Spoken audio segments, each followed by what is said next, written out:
He extended a hand of peace by signing the Lahore Pact in 1999 when he was Prime Minister.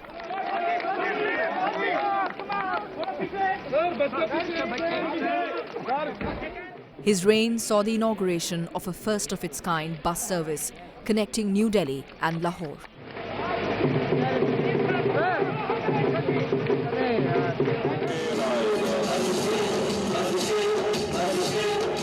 And Nawaz Sharif's return to power once again brings with it the promise of resurrection of peace between India and Pakistan. Hello and welcome to another episode of Latitude. I'm Maruf Raza. Following his election, Nawaz Sharif as Prime Minister has many promises to keep and expectations are high in New Delhi. But let's take a look at what are truly his doables. As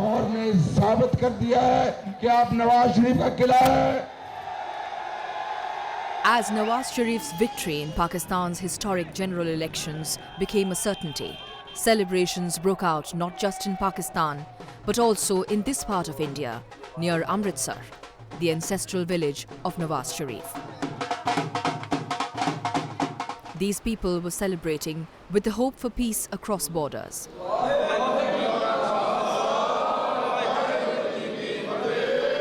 But will the derailed peace process be back on track?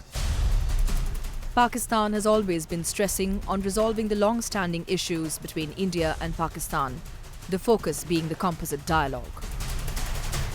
When the political leadership decides to move forward and they get their intelligence and bureaucracy under control and take political decisions, I think Kashmir and even bigger issues can be resolved, but you have to have the will.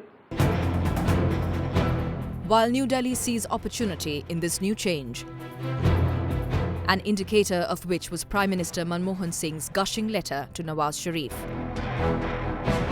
Nawaz Sharif जी से संबंध रहे हैं हम लोगों के, हमारी सरकार के और भारत के संबंध रहे हैं. उम्मीद तो हम ये करेंगे कि हालात जो हैं अच्छे होंगे, बेहतर होंगे. The question is about the doables. There are 8 main areas that India and Pakistan will have to focus on.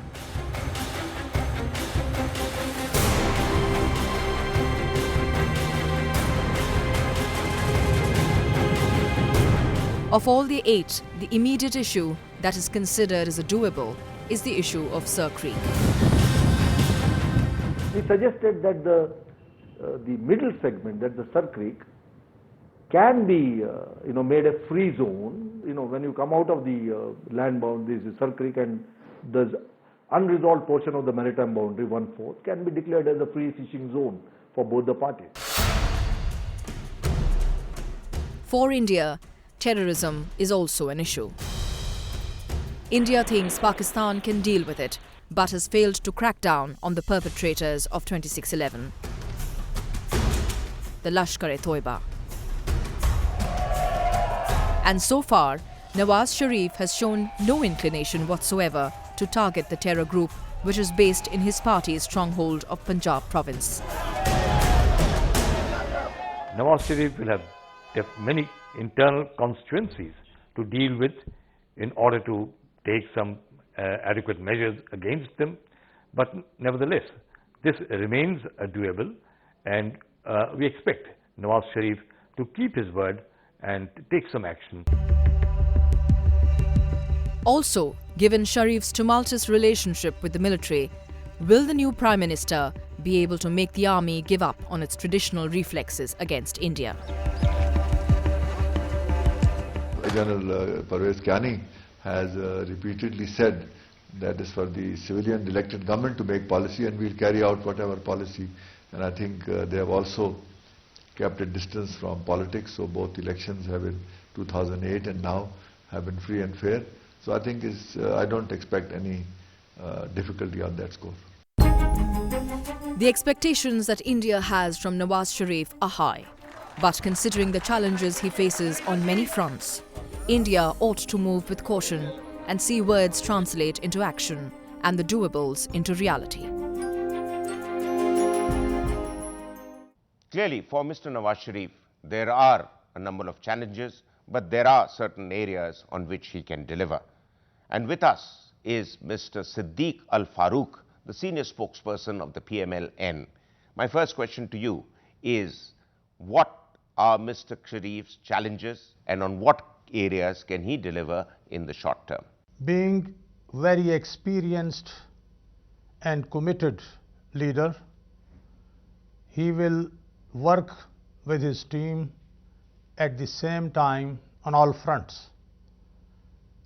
He wants to have peace and good relationship with India by resolving all outstanding issues, and on home front he wants to boost economy, and for boosting economy he needs to resolve terrorism and energy crisis. And similarly there are other problems also, and since he has a very experienced team and he this time especially he means more business, I'm confident that on all fronts he will try to deliver. What do you see his new equation with the armed forces being in terms of dealing with the internal threats, where the army is the one institution that can battle that, and in terms of how he wants to move forward with India, where we understand that the army might have some resistance to that? I think you must know that army leadership has given a new strategy, and in that the army leadership has observed that the threat is from within. So this is a changed approach, and Mr. Nawaz Sharif has also decided to take all stakeholders into confidence, including armed forces. Some strong resistance is there amongst some of the jihadi groups. The United Jihad Council chief, Hizbul Mujahideen head Sayyid Salahuddin has even gone to the extent to warn Mr. Nawaz Sharif that any concession to India on Kashmir would be something unacceptable to the hardline groups. So do you think there is a great deal of resistance to Mr. Nawaz Sharif from internal groups which have a vested interest on keeping strained relations with India?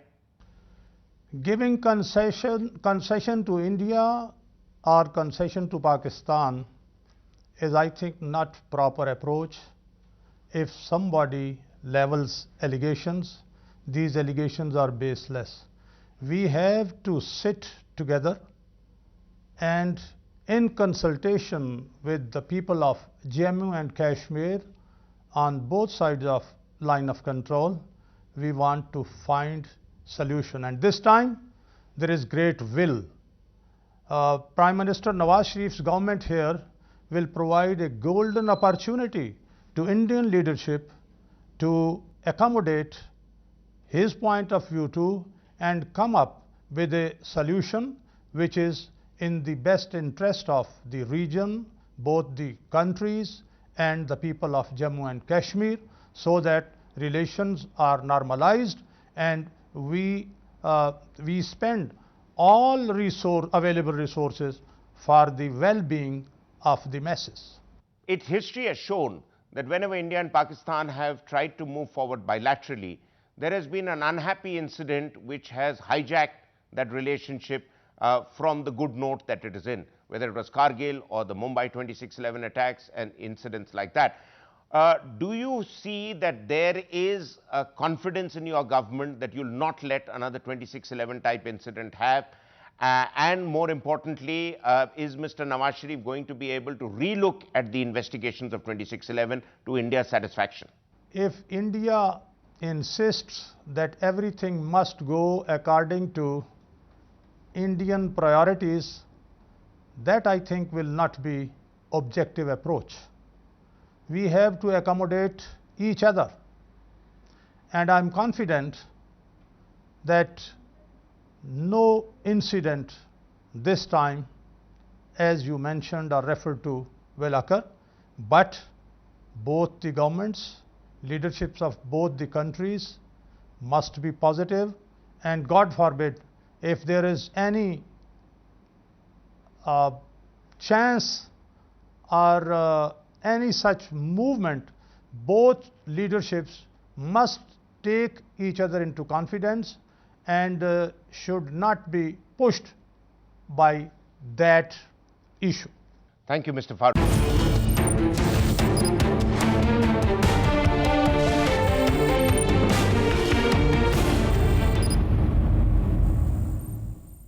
Welcome back. The focus this week in Latitude is on Pakistan and its bilateral relations with India. And we now look at what really are Nawaz Sharif's challenges at home in trying to improve relations with India, primarily with obstruction likely to come from the army and jihadis, who are both opposed to good relations with India. This man has come in with a 60% mandate from the people of Pakistan. 14 years after being toppled, Nawaz Sharif is taking over as the next Prime Minister of Pakistan at a time when the country is faced with many challenges, especially when it comes to bilateral ties with India. Even as Nawaz Sharif is brimming with confidence on taking over the reins of the new government, the job comes with a lot of challenges ahead. Mia Saab has promised change domestically as well as with India, but the big test would be to see him stand up against all those forces who do not wish for better Indo-Pak ties. Internally, Nawaz Sharif has his task cut out for him. From reviving a crushed economy to the huge power outages that the country is suffering, bringing back credibility of the civilian government, and most importantly, tackling the terror networks. And that terror emanating from Pakistani soil is also India's biggest concern. On matters of security, on the situation in Afghanistan, where India has invested extremely heavily and which is of great strategic interest, and a country with whom we have historical relations. And in terms of its eastern neighbor, India, the situation in Kashmir, I think these are areas where the army will still dominate, and he will find it extremely difficult to assert himself should he wish to do so. Although Nawaz Sharif has been vociferously saying the constitution should be respected by all, I think the rest of the army resented Mr. Musharraf's decision. They were not in agreement with his decision to take over the government and topple my government. So I don't hold the rest of the army responsible for that. So we have to work together. We are facing huge problems in this country, and we all have to be on the same page to be able to solve these problems. the fact remains that the Pakistani army retains significant influence over Islamabad's India policy. In his last 2 tenures, he has taken a very almost adversarial role with the military, and it didn't work out. The Pakistan Army is also is a national institution, so it's important that he should work with all national institutions and all political parties. India's biggest fear is not unfounded. Even as Nawaz promises to fight terror, the fact remains that Pakistan has used terror as an instrument of state policy to further its own vested interests. What remains to be seen is how and if the new Nawaz government counters that. I don't know what attitude Mr. Nawaz Sharif takes, but our party's position is clear that there should be no armed groups within the country, and Pakistani soil should not be used for terrorism anywhere in the world. We are facing a huge challenge of terrorism internally. 40,000 people have been killed in the last 5 years. Another factor to be counted is the Chinese influence on Pakistan, which is not likely to diminish for strategic reasons, be it the nuclear program, the Gwadar operations, or for that matter, the immense military support and backup that Pakistan enjoys from China. The message is clear: Nawaz Sharif will have to deliver through action and not mere words. And getting past the challenges that come in the way of better bilateral ties with India will be no mean task. Clearly, Nawaz Sharif is faced with many obstacles and challenges as he wants to improve bilateral ties with India. And we have with us Jonathan Paris, an author of several reports, including one on Pakistan in 2030, and an expert on counterterrorism and a senior advisor with the Chertoff Group. Jonathan, my first question. Sharif wants the constitution to be respected. The army in Pakistan wants to continue to play a major role in Pakistan's security. So where do civil-military relations in Pakistan go from here? My view is that to some extent, Nawaz Sharif will be able to push a new agenda toward more peaceful relations, more comprehensive negotiations with India, its largest neighbor. But let's not forget the constraints that operate in the Pakistan political, economic, and security system. When it comes to security, the army is in charge. So I believe that Nawaz Sharif will be able to take some initiatives, but whether he can complete the initiatives will depend on his relationship with the army leadership. Yeah, and linked to that is the issue of the proxies of the army, especially terror groups that have troubled India for decades now, that operate in the eastern part of Pakistan, and it is said that any measures that Nawaz Sharif wants initiated against terror groups to curtail terror activities, and he's promised India that he'll try and do his best, will have to have the blessings of the GHQ in Rawalpindi. So would that happen, or would that continue to be an area where, it'll be a cat and mouse game? I think that the problem of terrorism, particularly Kashmiri-related extremists, is going to go on for a long time because they're too embedded in Pakistani society. But I think the army has, in its own interest, a desire to control these folks. It's not like 20 years ago where the army could use these people like robots to do their own bidding. Now these extremists have become their own masters. And in a sense, they are as dangerous to the army as they are to India. Right, and there is another fundamental security dilemma that Pakistan's leadership will have to tackle, particularly in the next 2 years, and that's Afghanistan. And I see Afghanistan possibly becoming the next sort of big battleground between Pakistan, India, and other external countries which already have a role there, but the exit of the US, the Chinese wanting to play a big role. So do you see India and Pakistan clashing in Afghanistan? It remains to be seen what will happen to Afghanistan once the ISAF forces, the NATO forces led by the United States, pull out the bulk of their troops by the end of 2014, which is just around the corner. So it's anybody's guess. But yes, there is a potential that Afghanistan will be the proxy battleground between India, Pakistan, but also not only India, Pakistan. You have Russia, you have the stands, Tajikistan, Uzbekistan, you have China, of course, and you have, let us not forget, Iran. Iran will be having its own issues as it attempts to become a nuclear power. It will be terribly focused more on the Levant, on Lebanon and Syria, than it will be on Pakistan. But there is a border also between Pakistan and Afghanistan, and between Iran and Afghanistan. So these three countries will interact independently of India. Nawaz Sharif seems to be toing and froing in terms of dealing with a very sensitive issue in India, that's the Mumbai attacks of 26/11. And there are already warnings being issued to Nawaz Sharif by hardliners to say, don't go so soft in India, don't give in too many concessions, particularly on Kashmir. So its history has shown whenever bilateral relations between the two countries improve, there's something like Mumbai happens and it spoils the party. What are your predictions for that? It's very possible that there could be another attack. I don't see an attack to the level of a Mumbai attack. India has much better counterterrorism defenses. They were totally caught off guard in 26/11.